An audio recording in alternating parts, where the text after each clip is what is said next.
থাই embassy এখন বলছে যে তাদের ওখানে ভিসা আবেদন করতে হলে কোন হোটেলে উঠবেন সেই হোটেলের অথেন্টিক বা হোটেলের বুকিং লাগবে, আপনার পেইড বুকিং হোক বা মানে কনফার্ম বুকিং হোক, যেটাই হোক। থাই ভিসার জন্য হোটেল বুকিং নিয়ে যা জানালো থাই এম্বাসি, এরকম নিউজ এখন হচ্ছে।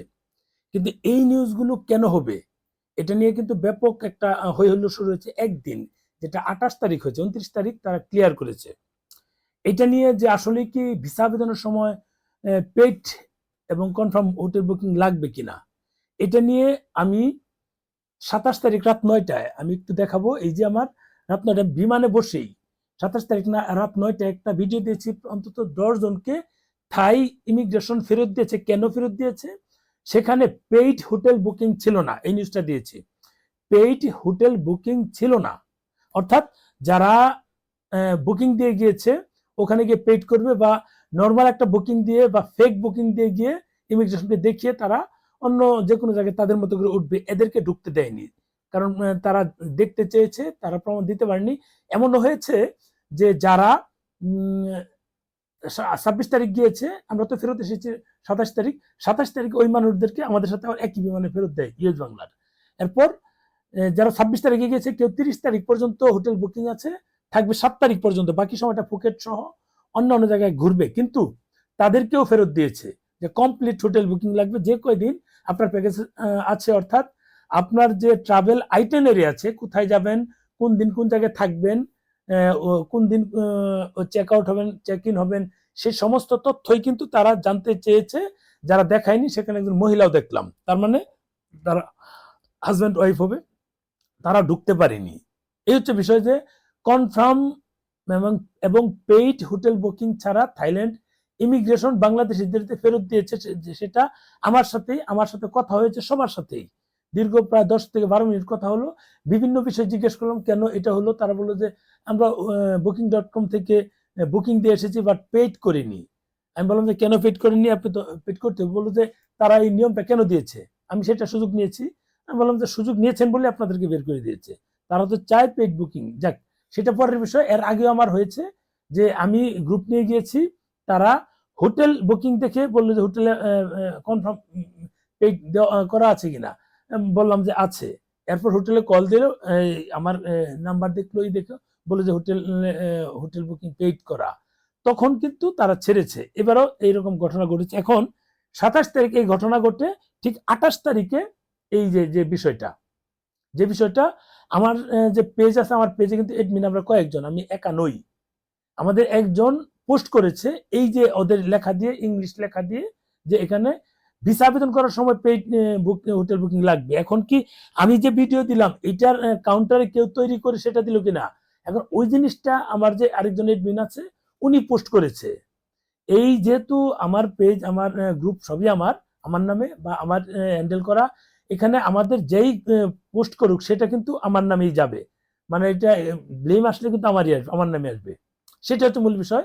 এই যে একটা অনিচ্ছাকৃত একটা ভুল, সেটার জন্য আমি ক্ষমা চেয়ে নিচ্ছি যে এরকম একটা ভুল হলো। তবে এটা যেটা হয়েছে, যারা ভিসা পেয়েছে এবং ভিসা পেয়ে যারা ওখানে যাবে, যাওয়ার আগে 100% মানে পেইড বুকিং দিয়ে যেতে হবে, যেটা যাচ্ছে। অনেকে বলতে পারেন যে আমরা এর আগে অনেকবার গিয়েছি, আমরা এটা করিনি, আমাদের লাগেনি। এই ক্ষেত্রে আমি বলি যারা নতুন যাচ্ছেন, ফার্স্ট টাইম যাচ্ছেন, তাদের ক্ষেত্রে এটা চাচ্ছে। যারা পুরাতন দেখছে তাদের ক্ষেত্রে তারা ছাড় দিচ্ছে। যেমন আমি তো হোটেল বুকিং না দিয়েই চলে যাই, কখনই দিতে হয় না আমারটা, কখনো জিজ্ঞেসও করে না। আমার পাসপোর্টটা দেখে একটু উল্টায় দেখি যে অনেক ভিসা আছে, যেহেতু অনেকবার যাওয়া, 13-14টা ভিসা আছে, এই স্টিকার ভিসা, এগুলো দিয়ে কিন্তু তারা বুঝে যায় না এই লোক অনেকবার এসেছে। এখন ওইরকম বিষয় যে অনেকের হোটেল বুকিং লাগবে না। আপনার সোজা কথা, আপনি যখন এই থাইল্যান্ড যাবেন তখন নিশ্চয়ই যাওয়ার সময়, যাওয়ার আগে যারা নতুন আছেন নিশ্চয়ই এটা হোটেল পেইড বুকিং দিয়ে যাবেন, তা নাহলে ফেরত দিয়ে দিচ্ছে। আর এই যে ভুল ইনফরমেশনটা আসলো, সেটা কি করে আসলো, সেটা আমি না, শুধু আমি দেখলাম যে আকাশবাড়ি ওরা পোস্ট দিয়েছে, পরে আমাদের এডমিন তো পোস্ট দিয়েছেই, এরপর আরো কয়েকজন পোস্ট দিয়েছে, এই অনুযায়ী আমাদের পোস্ট দেওয়া। Not only me, not only my page, এটা পোস্ট দেওয়া, বড় অনেকেই পোস্ট দিয়েছে। কিন্তু আজকে আমি খোঁজ নিয়েছি, অনেকের কাছে খোঁজ নিয়েছি যে এটা আসল ঘটনাটা কি। খোঁজ নিয়ে দেখলাম যে না, এরকম কোনো নিউজ হয়নি। এবং ভারতীয় যে সরি এই থাই যে এম্বাসি আছে তারাও একটা এটা নিয়ে পোস্ট করেছে। কেন করেছে? তার মানে ইন্টেনশনালি এরকম কোন একটা গ্রুপ আছে হয়তোবা, তারা এটা করেছে। ওইটা দিয়ে আমার যে এডমিন আছে সেটাও দিয়েছে। এখন সব পোস্ট তো আর আমি যাচাই করে করে আমার পক্ষে দেখা সম্ভব না। একটা পেজ নিশ্চয়ই একা চালানো হয় না। যদিও ব্লেমটা আমারই আসবে, সেটা আমি মেনে নিচ্ছি। একটা পেজ একা চালানো যায় না, অসম্ভব বিষয়। আমি ঘুরতে যাচ্ছি কোথাও, তখন আমি তো পোস্ট করতে পারি না, বিভিন্ন ইনফরমেশন শেয়ার করতে পারি না। যখন ভিডিও দিই তখনই হয়, কারণ আমি অনেক পোস্ট দিতে হয়। যেমন ট্রেনের টিকিট আছে আমার, এই ভিসা সংক্রান্ত পোস্ট আছে, বিমানের টিকিটের পোস্ট আছে, কোনো প্যাকেজ কোথায় যাব সেই পোস্ট আছে, বা এমনি কোনো তথ্য যদি কোথাও হচ্ছে, যেমন এই ইন্ডিয়াতে যে এয়ার ইন্ডিয়া বিমান ক্র্যাশ করলো, সেটা কিন্তু পোস্ট কিন্তু সর্বপ্রথম দেওয়া, প্রথম সারিতে। অনেক পত্রিকা জানেও না আমরা পোস্ট দিয়েছি। তার মানে সেটা তো ফেক হতে পারতো।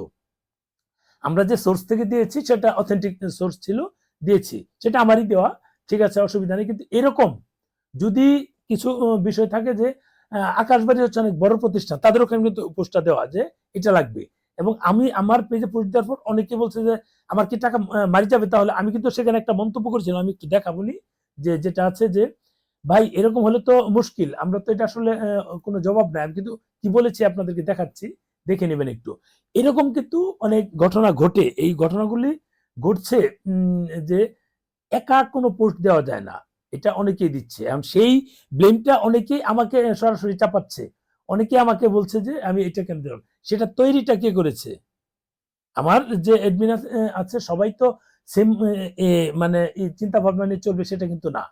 আমি যে চিন্তা ভাবনা করি নিশ্চয়ই আমার আরো যারা আছে তারা কিন্তু সেম চিন্তা ভাবনা করতে পারবে না। সেম চিন্তা ভাবনা করতে পারলে তো তারা আমার পর্যায়ে বিভিন্নভাবে মানে ভিডিও বানাতো, ব্লগ বানাতো। এটা আমার যারা এডমিন আছে, এটা আপনাদেরকে একটু বুঝতে হবে যে একাই সব জিনিস চালানো খুব কঠিন কঠিন কাজ। সেটা হয়তো বা যদি আপনি কাজ করেন তখন এক দুটা ভুল হতে পারে, যদি কাজ কখনোই না করেন আপনার ভুল হবে না। যখন আমি দেখলাম, নিজে যাচাই করলাম, ভিডিওটা দেওয়া হয়নি, আগে গতকালকে দেওয়া দরকার ছিল, আমি দিতে পারিনি, নানা ঝামেলায় ছিলাম, সারাদিন বাইরে ঘুরলাম, কিছু পাসপোর্ট সংগ্রহ করলাম যেগুলো এম্বাসিতে ছিল।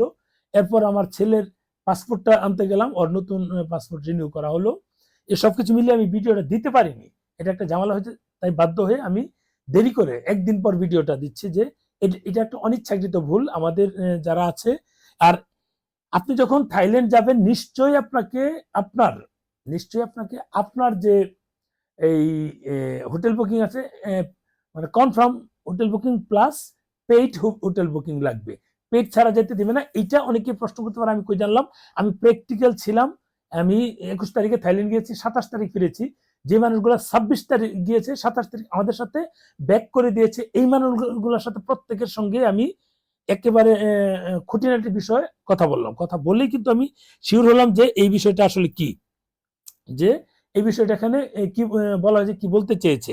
আর এই থাই এম্বাসিতে কিন্তু কিছু কথা বলেছে, দৃষ্টি এসেছে যে থাই এম্বাসি বলেছে এরকম বুকিং সংক্রান্ত একটা ভুয়া বিজ্ঞপ্তি ছড়িয়ে পড়েছে, সেটা তাদের দৃষ্টিগোচর হয়েছে বলেই কিন্তু এই যে তারা এটা একটা বলে দেন, এরকম কোনো ইস্যু নাই। তবে আপনারা যদি কখনো থাইল্যান্ড যান, সরি ভিসার আবেদন করেন, সেখানে কিন্তু একটা তারা বিষয় দিয়েছে যে আপনারা যদি থাইল্যান্ড ভিসার আবেদন করেন, তাহলে কোন দিন হোটেলে যাবেন, কোন দিন আপনারা হোটেল থেকে বের হবেন, তারা যদি প্রয়োজন বোধ করে তারা সেখানে কল দিয়ে জিজ্ঞেস করবে যে আপনার এখানে হোটেল বুকিং দেওয়া আছে কিনা। সেটা প্রি হোটেল বুকিং হোক, বা কনফার্ম হোটেল বুকিং হোক, বা পেইড হোটেল বুকিং হোক, বা ওখানে গিয়ে হোটেলে গিয়ে পেইড করবে সেটাই হোক, যেটা হোক, এটা কনফার্ম আছে কিনা তারা চাইলে জিজ্ঞেস করতে পারে। যদি এরকম ফেক থাকে তাহলে কিন্তু জিনিসটা সোজা কথা, ভিসাটা রিজেক্ট হবে। ভিসা করার সময় কিন্তু এটা দিয়েছে, কিন্তু আমার ধারণা তারা যেভাবে শর্ত দিচ্ছে এরকম কিছু হতে পারে, এটা অস্বাভাবিক কিছু না, যেটা এখন সমালোচনার মুখে পড়ে হয়তো বা এমন কিছু হচ্ছে, বা অফিসিয়ালি ঘোষণা না হলেও কেউ হয়তো বা তারা এখান থেকে এটা আলোচনা করেছে, এটা কেউ শুনেছে, লিক হয়েছে, তারা এটা দিয়েছে। আমার ওখান থেকে হয়তো বা এনে তারা দিয়েছে। অনেক পোস্ট তো দিয়ে থাকে, আমি তো সব পোস্ট যাচাই করে তাকে পাবলিশ করতে বলতে পারি না, বা সম্ভব হয় না, এরকম হতে পারে। যাই হোক, আমি আমার যারা সাবস্ক্রাইবার আছে তাদের কাছে আমি আমার অনুরোধ থাকবে যে এটা অনিচ্ছাকৃত একটা তথ্য শেয়ার, যেটা হচ্ছে ভুলের কিচ্ছু না, এখানে অনিচ্ছাকৃত তথ্য শেয়ার। এখন যারা এটা নিয়ে ব্লেম দেওয়ার চেষ্টা করছে, এটা আপনাদের তো প্রবলেম থাকার কথা না। যেটা হচ্ছে আপনাদের তো প্রবলেম থাকার কথা না, একটা তথ্য ভুল হতে পারে, সেটা তো আপনাদের ব্লেম দেওয়ার কিছু নেই। অনেকে অনেক রকম কথা বলছেন, যাক সেই বিষয়ে না বলি। ভালো থাকবেন।